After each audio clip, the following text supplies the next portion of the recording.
What's up, guys? Welcome to episode number 47 of the Resar Nirvana podcast with tech and sports and daily refinement. Today, we're going to talk about the secret to eBay not being what you think. And it's a little bit of a play on words, but we're going to deliver the goods in this episode because you do something all day long that a lot of people don't realize, which is you eliminate all of the thinking required in your day. And you've done the same thing for me as a side product. Me removing a lot of the thinking has allowed me to triple my business so far. But for you, I want to talk about you reducing the decisions because you even had a goal, I think, of having no decisions the entire day. Yeah, that was one of my last active goals inside of this business was to not make any decisions for the entire day. And the way you do that is by a lot of elimination. Um, so as far as eBay goes, you eliminate questions by listing the same kind of items over and over again. You eliminate decisions on price. You eliminate decisions on item specifics, title, category by making the smart buys of buying the same items or like items over and over again. When you get thrown a toaster and you've never listed a toaster, that's several decisions that you have to make. And whenever decisions are involved, that's where most people stumble. And if I gave anybody an item that they were 100% comfortable with listing, 100% comfortable with the photos, 100% comfortable with the price, how to list it, all the item specifics, nobody would have an issue listing that one item.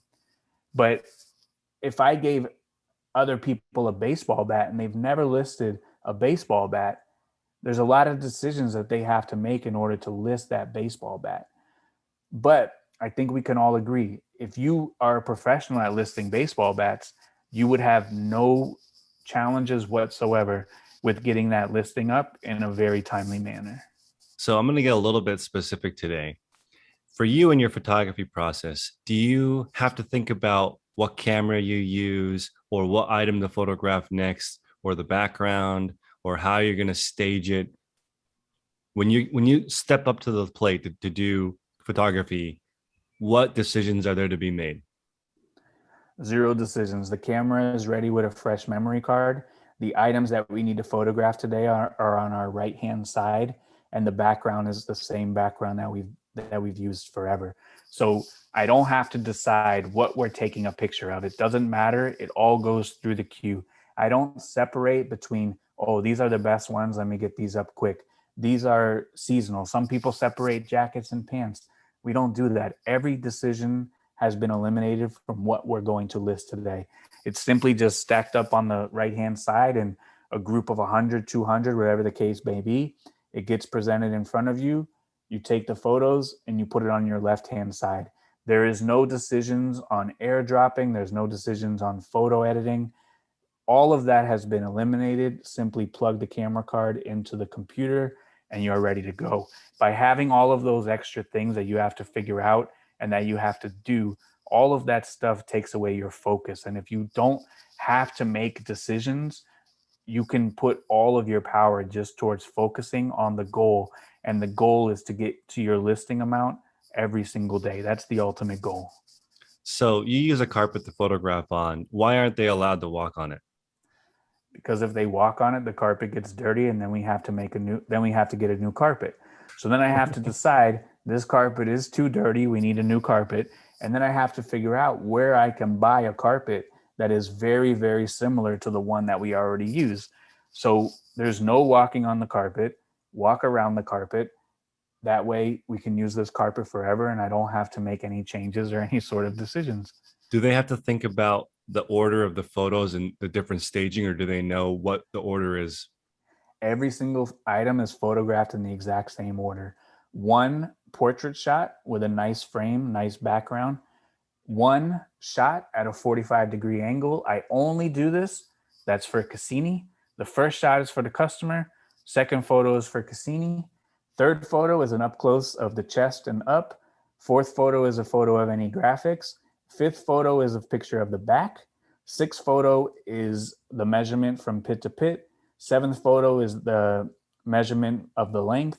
Eighth photo is the measurement of the tag.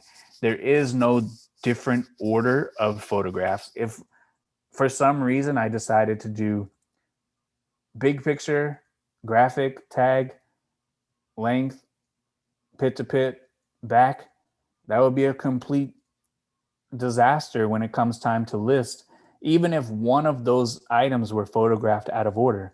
So the standard operating procedure is that's how we do it. 8 photographs straight like that. If there are flaws, we take the photographs of the flaws as we find them in that order of operation.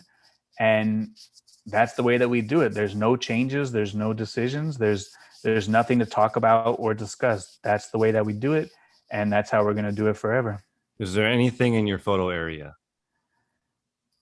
There's nothing in any area that does not pertain to work. The only thing in the photo area is the carpet, the lights, the ruler that we use for the measurements, and then in the listing area, there's a desk that's nice and clean, and the items go from one side to the other side as they get listed.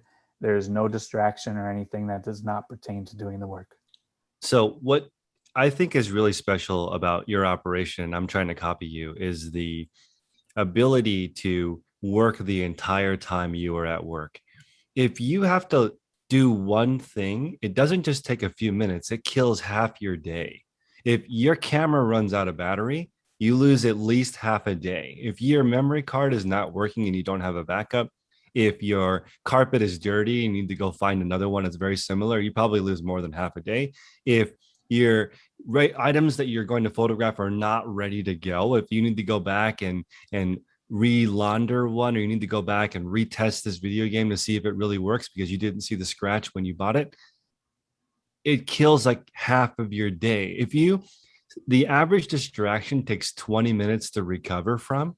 So in an hour, if two people text you and you have to look up something, you did nothing for an entire hour. So, Totally. yep. And the best way to see how productive you are is to check your email that's associated with eBay Mm-hmm. and look at the times that your listings go up. That's right. If you're really focused, your listings should be going up in a good pace every 1 minute, 2 minute, 5 minutes, 7 minutes, whatever your pace is. Mm-hmm. But if you're off doing a bunch of other stuff, there's going to be a humongous gap in the time that you're listing your items. And you would list one at 12:15 and you've got distracted, you've done a couple other things, and your next listing doesn't get up until 12:47, 12:52, 1:08. And you can only do that so many times before you blow your entire day. So like you said, if you don't have the foresight to order extra batteries, if your battery dies, then everything comes to a halt and you have to stop. If you need other memory cards and you don't have backups, then everything stops. So there are so many distractions in the outside world that just come and seek us day in and day out.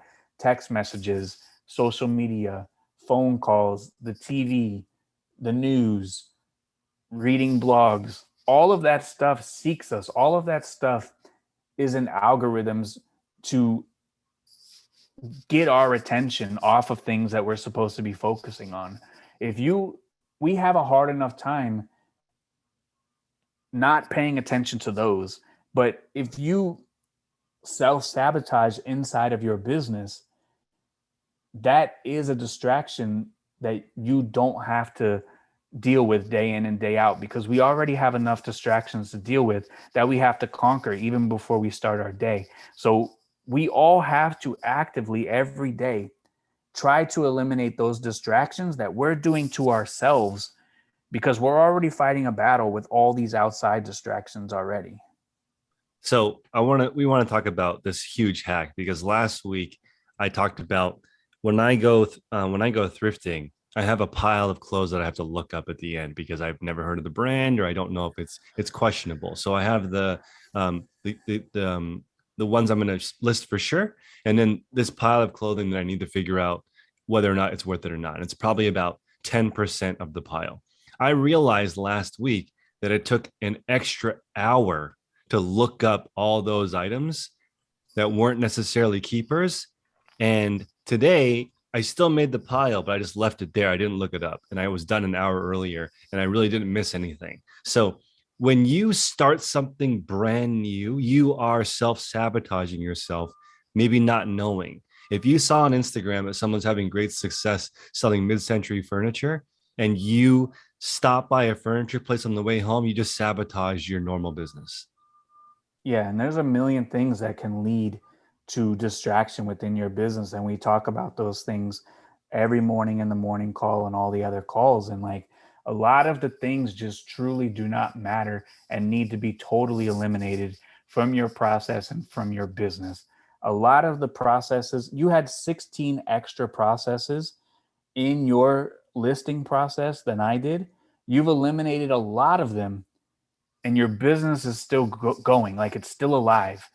There's no issues. Your defects are not through the roof. Your return rate did not go up. But all of those extra things did not matter at the end of the day. The only thing that matters at the end of the day is getting up quality listings from open to close. That is the entire focus of the day. And if you are doing things that are not a direct correlation with getting as many items up as you can every single day, then you're focusing on tasks that do not affect the bottom line. So there's two ways to do it. The way how you're doing it, get as many listings up as you can, quality listings, build a huge store, make as much money as possible. Fine, that's great. Or focus on getting all of your listings up, eliminate all these things that don't matter, eliminate all these decisions, eliminate all of this stuff that clogs up your pipeline, and get done sooner and go enjoy yourself. Mm-hmm. Those are the two options that eBay presents to us. And there's no right or wrong answer to any of them.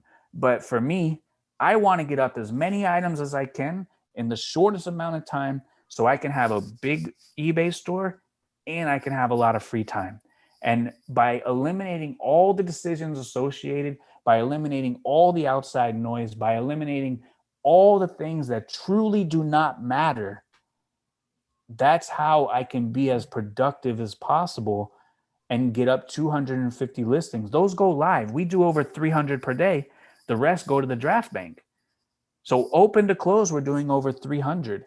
That's because all the decisions are gone. They're out the window. They're done. They do not matter if it does not pertain to getting up listings from open to close. I want to make two clarifications. One, Cassini is eBay's search algorithm, it's the name of it. And the email that Tech is referring to is you get an email when you list an item that says, um, what is this? Congratulations. Congratulations, your listing is now up for sale. Yep. And if you, that email basically lets you know how productive you are. So you look at that, you probably, do you look at it every day? All day. The email tab on my computer never closes. Okay. So you have that so you can see if there's a big gap in between two of them going up, something happened. Totally. Something happened, and that is a good way to audit it. So if you're supposed to list from 10 to 2 and there's a huge gap of 45 minutes, you have to time audit and say, where did I lose 45 minutes? Oh, that's when I was listing this Prada jacket that I have no idea what I'm doing. And I spent 45 minutes on research. And because I spent 45 minutes on research, trying to figure out if this thing is authentic, trying to figure out what price I need to sell this for, I didn't reach my listing goal, or I'm working all the way to the nighttime, or I just stopped there. And by picking up that Prada jacket, like there's no obligation to pick up a Prada jacket. There's no obligation. But instead of spending 45 minutes doing a legit check, doing a price check, and it doesn't have to be a Prada jacket, just anything outside of your comfort zone on the things that you regularly list, all of those things is one huge decision that you have to decide, is this going to help me get the most listings up in the time allowed? And by you eliminating the lookup pile, just looking it up, that's not even half the process. You have to bring it to your warehouse. Your workers have to get acquainted with all of these new brands that they've never listed before. So they have to make decisions on, how do we title this? How do we price this? How do we item specific this? And by all of those decisions on other brands that you guys are not accustomed to listing, you're losing time. You could have listed way more items that you guys already know what to do. Mm-hmm. And if you already know how to list those items, just over the course of one day, you're going to list an extra 10 items, maybe 20 items if you're crazy fast.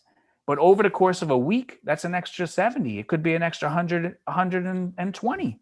Mm-hmm. Over the course of a year, that's thousands of extra items that you have lost out on because you're spending time every day on tasks that are not fully focused on putting a quality listing up.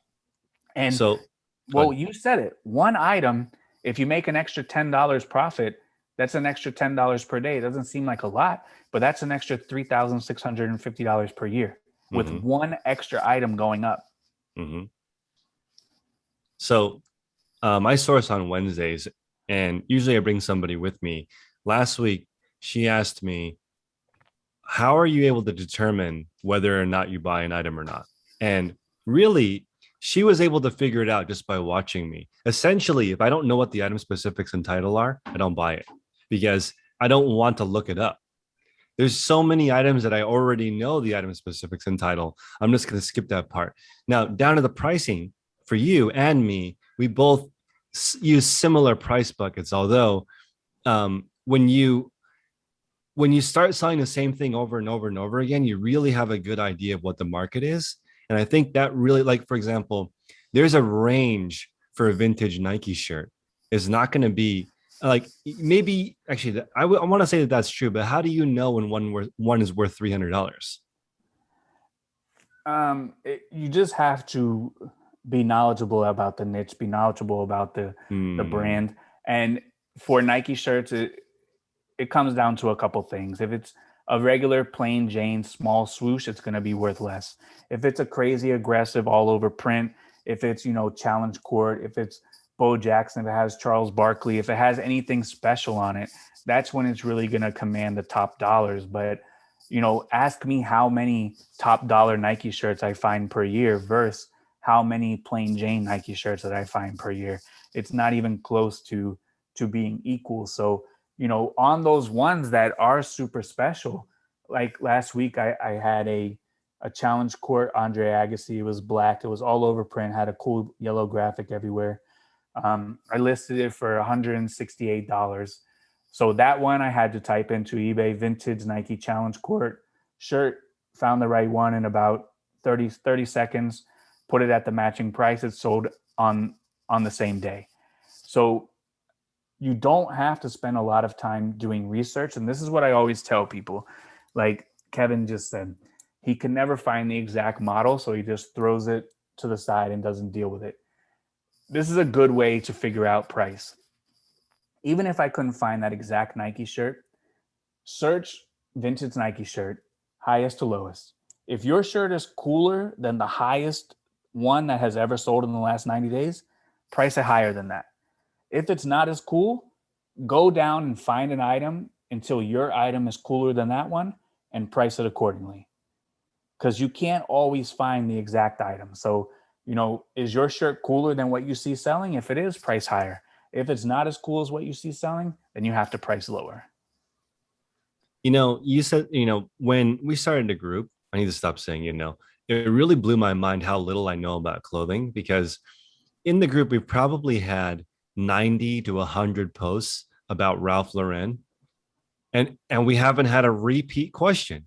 That's how big the brand is. Yeah. Like you knew that a green tag is a more vintage label, and it's also maybe the modern kids label. As the kids label, yeah. The old So kids label. imagine how complex that is. You can't even say all Ralph Lauren labels that are green are this. You can't even say that. It's very difficult because they also have a green label that's Ralph Lauren Country. And not only that, they have a country label, which from the 90s is super desirable, sells for a lot of money. But they've also remade that same exact green label in the last 4 years with the same exact prints. So how do you know if your Ralph Lauren Polo Country, front page sportsman is from the 90s original or it was just made in 2018 and it's a reproduction? Mm-hmm. And that's where a lot of people get crippled. But You really have to seek the knowledge, and nobody can get inside of your head and download the chip and give you all the knowledge. You have to spend time seeking the knowledge, doing brand research, selling items, figuring out what sells for what. Why is this special? Why is this important? Why is this not important? And that only comes with experience, but that's a piece of the puzzle that really nobody talks about, because that is the biggest variable in how successful you are going to be. If you don't have the knowledge of the items, it's very difficult to focus on getting listings up open to close. So right now, you are good at listing women's clothing. You have a process that can get listings up open to close, Mm-hmm. and you have a process where a lot of the decisions have been eliminated. If I dropped a whole bunch of men's clothes on you, you would be back to square one, I because you don't know what you're dealing with, and vice versa. If you dropped all of those dresses on me, all of those women's jeans on me, mm-hmm. I have to redo my entire operation because I'm not set up to do that. Today was so awesome because we have to shout out Michelle. We had our first women's clothing call and now it's going to be weekly at 11 a.m. Pacific Standard Time. We had 4 different women who couldn't agree on how women look for jeans. We're Yeah. talking about 4 different people who sell clothing that couldn't agree on how people search. That's how complicated every category is. It's the same with men's may sound easy, but it's still complicated because there's still a lot of competition. There's a lot of people selling men's clothing. There's millions of pieces on eBay. Why is your piece more valuable than somebody else's? You have to know from experience generally why one pair of Gap jeans will sell for $20 and one pair of Gap jeans will not sell for $1 free shipping. There are items that you can list for $1 free shipping and no one will buy it because it's just not on trend. It's the wrong thing. Michelle had mentioned that high rise skinny is kind of being replaced with high rise straight for women's jeans. Like it shifts. I remember when I was in high school, low rise was all the jam. And sometimes you see low rise and low rise will still sell, but I mean, it comes in and out of popularity. You have to pay attention. And that's one piece of the puzzle. Like you said, you can list an item for $1 free shipping. And if the item specifics are not correct, the title is not correct, the category is not correct, a buyer can never find it, and it will never sell. And these are a lot of the things that everyone gets crippled on. But a lot of it just is what it is. We have to list the items the way that eBay is telling us to list them. And I don't know if people are afraid of underselling the item, but underselling an item is not the end of the world, No, it's not. because we all buy this stuff at a cheap enough price point where even if we undersell it, we're still massively profitable, and we could take that money and reinvest it into more items. And on the times where you do massively undersell the item, we've all gotten that email where it says your item has sold immediately as we list it. We've all gotten those emails. You have to take it on the chin. You have to do your research. And the next time you come across an item like that, you will already know, because you'll be a better reseller, a better eBayer after that. I've done it. I'm still alive. My business is still fine. And it wasn't the end of the world. But we also have to remember, I think that the days of top dollar for your item on eBay are either over or they're numbered, because so many brands, so many categories are so highly saturated that Tommy Bahama shirts, for example, let's say top dollar is $19.99 and someone sends you an offer for 14 or 16. I think it's almost foolish to not accept those offers and move the item and reinvest that money into more inventory so you can grow your store and have more hooks in the water by taking that one item and buying 2 or 3 more. Because if you pass on that auction or on that offer, you're just sitting on that shirt waiting for top dollar. And I'm telling you right now, I'm not waiting for top dollar. And I have the most out of these brands, and I'm not afraid to move them. So if I have the most of these brands, I'm not afraid to move them. You can't wait for top dollar. Another thing, because this episode is about removing thinking. Tommy Bahama has, I would say, if not tens of thousands, maybe hundreds of thousands of styles. If you look up the exact shirt, I don't even know if you could do that. It would take so long to find the exact same shirt. The threshold between finding okay, so let's say you did find it. Can now you charge $22.99 for it instead of $19.99 total top value because you're the only one with that keyword in it for $22.99. It probably still will sell for $14.99. Even Probably with that. still will, because the buyer doesn't care that you found the exact one. Yeah, that's right. And this is the tricky part. You found the exact one. Some other bozo has it for $22.99, and Yep. you're going to match that bozo. You don't Yep. know what they're thinking. You don't know where they found that price. Yep. You don't know what they're doing. Yep. But because they have the exact shirt that you have, we're going to match that one. Mm-hmm. That's right. All of that needs to be eliminated. We have to know, if I spend $5, this is what I want to make. Yep. Unless it's totally out of this world, irreplaceable, rare item. Right. If I spend $5, this is what I need to make. All that other stuff does not matter. And once you figure that out, this is the ROI that I want to make off of X amount of dollars spent. All of that price matching, all of that research stuff, all of that stuff doesn't matter anymore. Mm-hmm. Because I spent $5, I want to triple my money. That's what I want to do every single day. Yep. It doesn't matter if I triple my money 0.1. Yep. That doesn't matter. What matters is tripling my money, buying 3 more items that I can triple my money off again. Mm-hmm. I think there's so many cool ways that you have reduced the thinking. Like, you mentioned like sometimes on certain items over a certain threshold. So if it's $29.99 and somebody offers $22, you're going to accept that offer. It having like ways that you do business makes it a lot easier to do business. If you have to like get a calculator out and think about your margins every single time an offer comes in, you're not going to have enough time to list. Yeah, man. And what everybody can do, you go to Google, you put eBay fee calculator, and you can figure out your average cost of goods, plug it into the calculator, and figure out different price points. If your average cost of goods is $5, yep, figure out what your profit is on a $10 item. It's going to be like $2.60.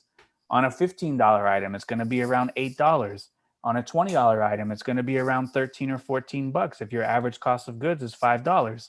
So once you know all of these price buckets, okay, I spent 5, a guy offered me 20 bucks, I'm going to net 12 or 14 bucks, whatever it ends up being on the calculator.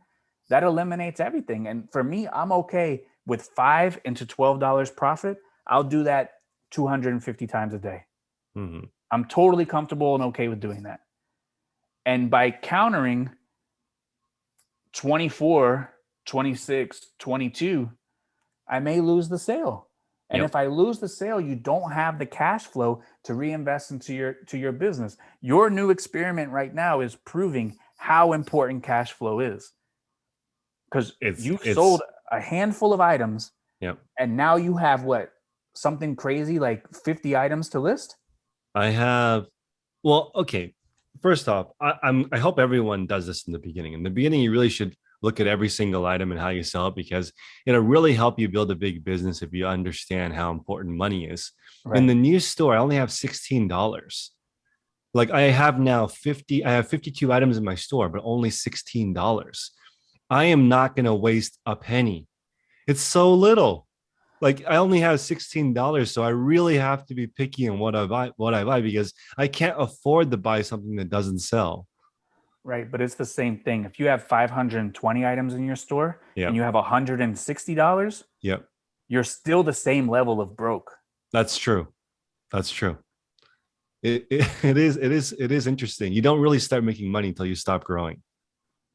In that growing phase, you're always broke in the beginning. So somebody posted, does it always feel like you're not making a lot of progress? So I've already listed 80 items in this new store and I only have 16 bucks. But I know the progress is in there. I still have 52 items left for sale that if I didn't sell, all of that would be profit. You just have to think about like it's hard to have that foresight, but in the beginning, I'm just trying to eliminate decisions. So you guys will see as you guys follow the story and you look at the I mean, I'll be very transparent. One item that sells really quickly for me, one brand is Madewell.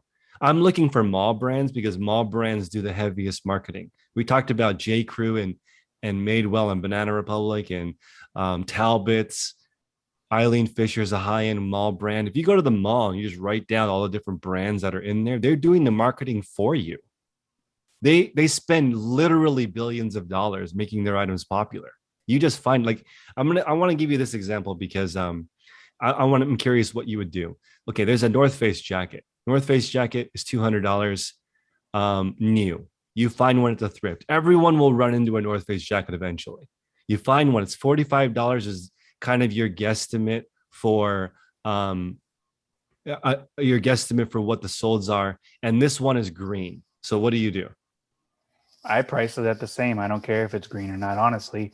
And I'll do the same thing like I did with that Arc'teryx jacket. Mm-hmm. If someone offers me $30, but I know I can squeeze 45 out of it, I'm going to sell it for $30.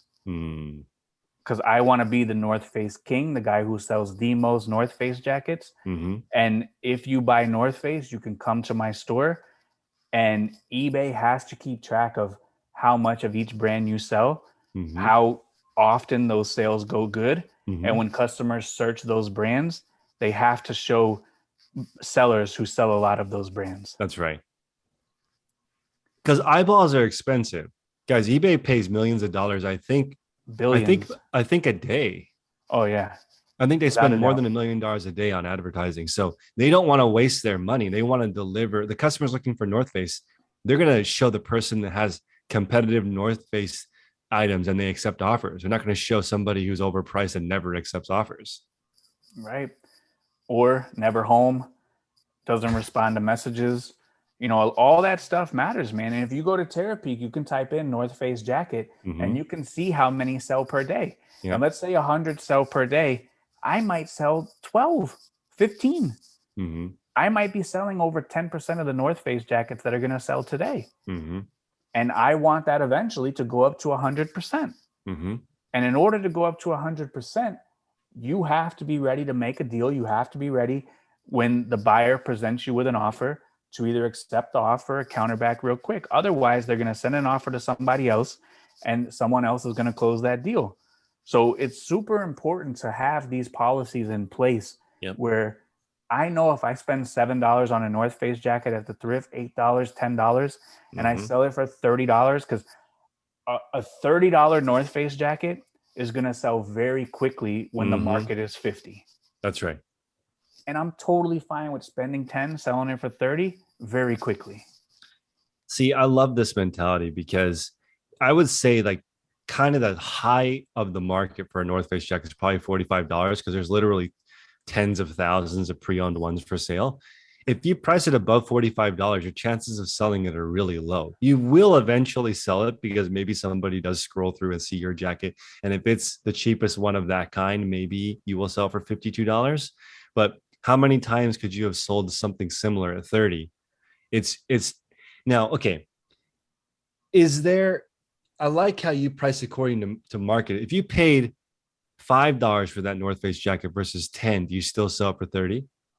Totally. Doesn't matter because I go on an average cost of goods. Yeah. If you'd like to listen to the rest of the episode, please join us at patreon.com/the Resellers Podcast. We have 47 full-length episodes that are all over an hour, between an hour and 3 hours long. We have thousands of hours of content of previous calls with coaching, and it is a blast in there. Please join our Facebook group also at $35 or $1 a day. You can get access to all of our live coaching and a lot more resources like my Resellers Field Guide, which is included with the membership. If you end up not making more money, we will give you a 100% refund. But the purpose of the group is to help you reach reseller nirvana, which is the number of items that you need to sell to reach your income goal. So we'll see you guys inside the group. Thank you so much for your time, and we'll see you next week.